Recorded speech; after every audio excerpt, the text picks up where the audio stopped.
Come. Let me tell you something. I made akara yesterday.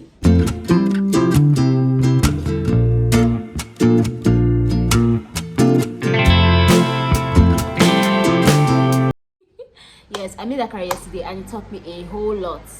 The whole process taught me a whole lot. But before we go into that, welcome my viewers. Welcome to you guys.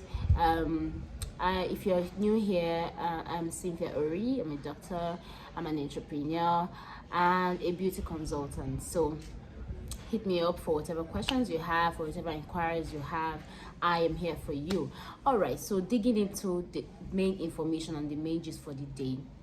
But before we do that, let me warn you, I'm recording in front of my house because I can do all things. So I decided I just want to record in front of my house today, and that's what we're doing today. All right, so you'll be hearing some background noises, and the weather is changing because it's about to rain, but nonetheless we are not going to be affected. We're going to do this. I'm going to do this for you guys.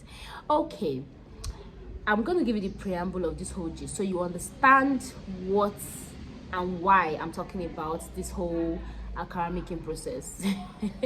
Okay, so before marriage, before I had a home of my own, you know, as a young girl, you can choose to do whatever you want, do what you like, you know, just live your life and it will still go well. Okay, so when I used to stay in my father's house and they're talking about making certain dishes, I am not interested because I don't want to wash beans. I hate washing beans, or I hated washing beans regardless. Like, I just hated it right from when I was a child. I just hated it. So they don't even give me that. You can give me any other thing to do, I will do it. But you see that beans, you know, washing anything, washing beans, washing dishes, washing bitter leaf, washing anything, I do not like it, right?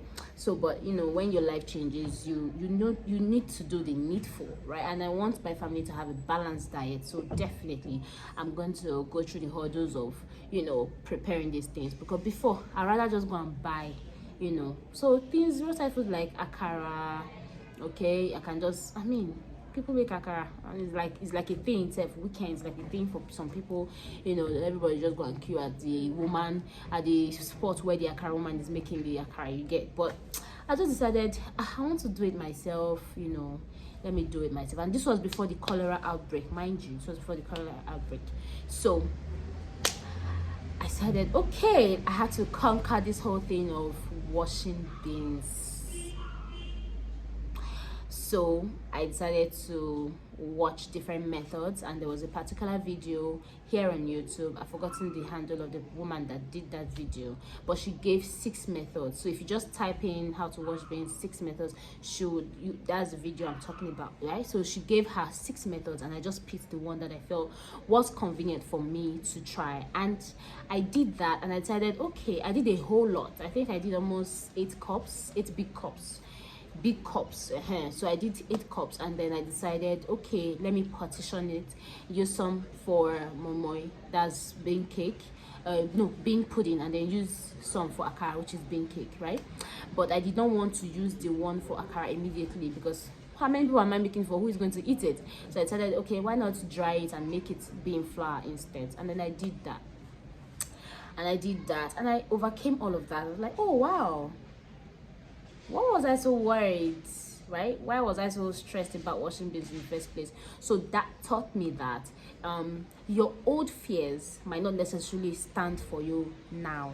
Like the things you used to be worried about, used to be stressed about in the past, might not be the case now. So take that step, right? Whatever it is you're trying to achieve, whatever it is you're trying to do, be it a new business, a new line of work, a new career, something you thought that you could not achieve, probably because of your past experience, leave all that behind. That was the past. You can try that thing that used to be difficult for you. You can still try it now, and it will still go well. So that was the number one lesson, right? And then I was so proud of myself that I pushed through and I did that, and I achieved a lot. I actually made bean flour. I was just like, go girl, you know.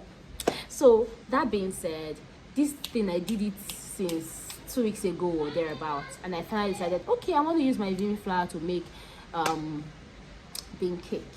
Okay, do I know how to make akara? Of course I know how to make akara, as in most people know how to make akara, most people know how to make moi moi. But I had this habit of, you know, going to watch other people's recipes before I go ahead and try. Why do I do that? I do it because I it's like two-step authentication, right? I already know how to do it, but then I want to see other people's method. I want to be sure that I'm doing it properly so that I do not waste my product. I mean, Nigeria, you cannot be wasting materials. You can't be wasting materials in this economy. So I did not want to make a mistake. I wanted it to come out perfect. And then I watched a video that aligned with me. Okay, so there are going to be so many people out there. So that also taught me that there are going to be so many people out there. There's going to be so many tools out there to train you on a certain thing. But not every training and not every tool is good for you, right? You have to use tools that are tailored to your person, right? What works for you, and then you can build on that and become perfect in that line. So that was another lesson I learned in this process. So guys, whenever you want to do something, whenever you are trying to achieve something, I think it's best to, you know, practice that thing. Use enough tools, get tools, but use the tools that you think are best for your personality, best for you, okay? Because not all tools are going to be good for you, because some tools will also make things difficult for you and make you, you know, produce bad results. You get what I'm trying to say? All right, so that was the second lesson I learned. And then I decided to make this thing, and I followed this person's recipe. I saw a very simple one that I really liked and I could relate to it, and I did. Guys, I'm going to put up the picture of this, the way this akara looks.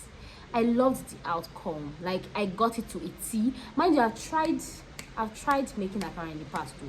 Like when I was a student, when I was still in school, it was just bean flour. So I used bean flour then. And why did I use bean flour? For the obvious reasons, and also because I was not in Nigeria. So I used bean flour, and the result was very bad. My akara was flat. It soaked water, but I did not know why, because I just went ahead to use old knowledge.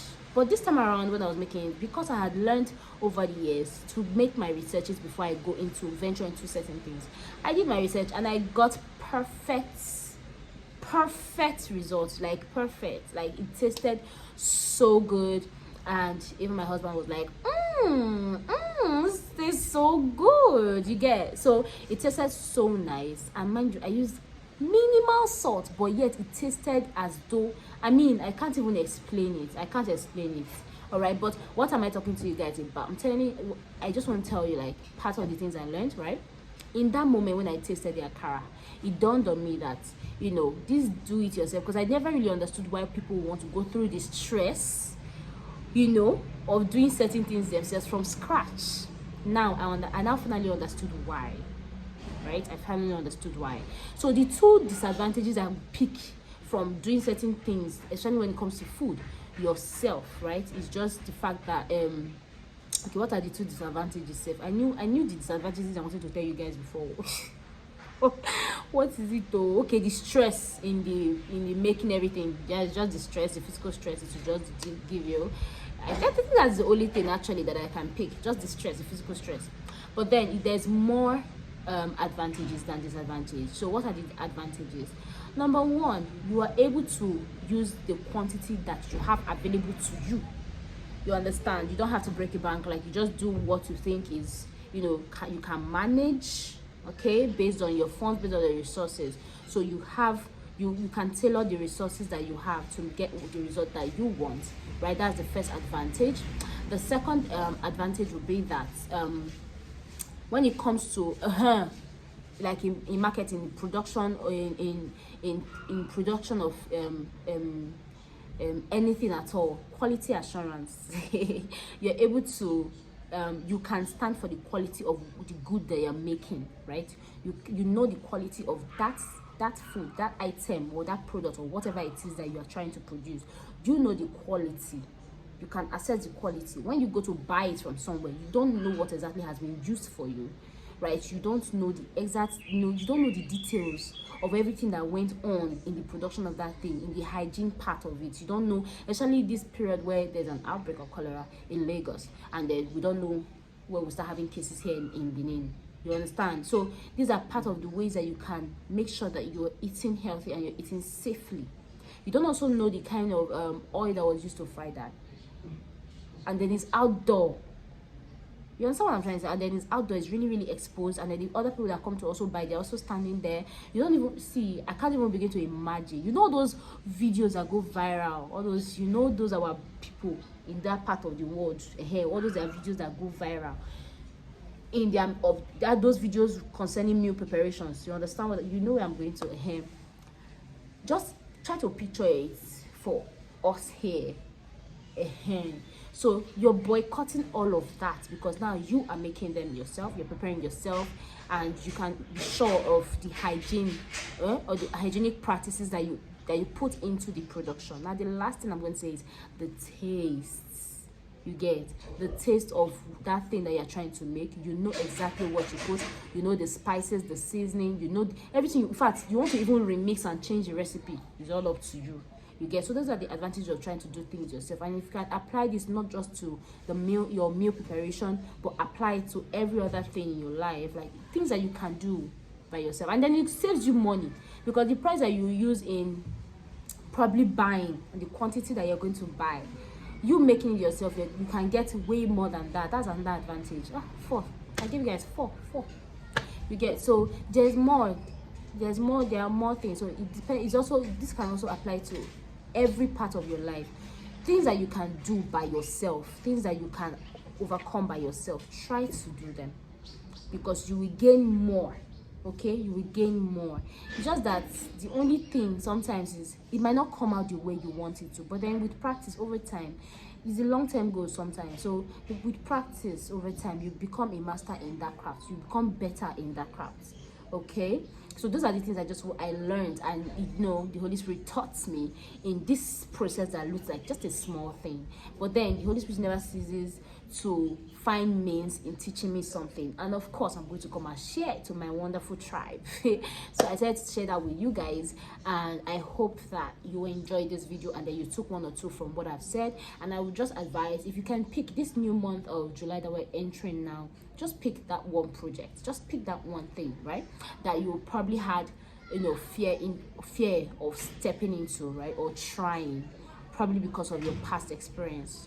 Pick at that thing and see if the experience is still going to be the same, or that you've evolved, you've grown, you are bigger than that fear now. You know, overcome it. And then also I'm going to encourage, pick that new project that you can just do that will save you money in this economy, that will save you money, save you time, and give you something healthy.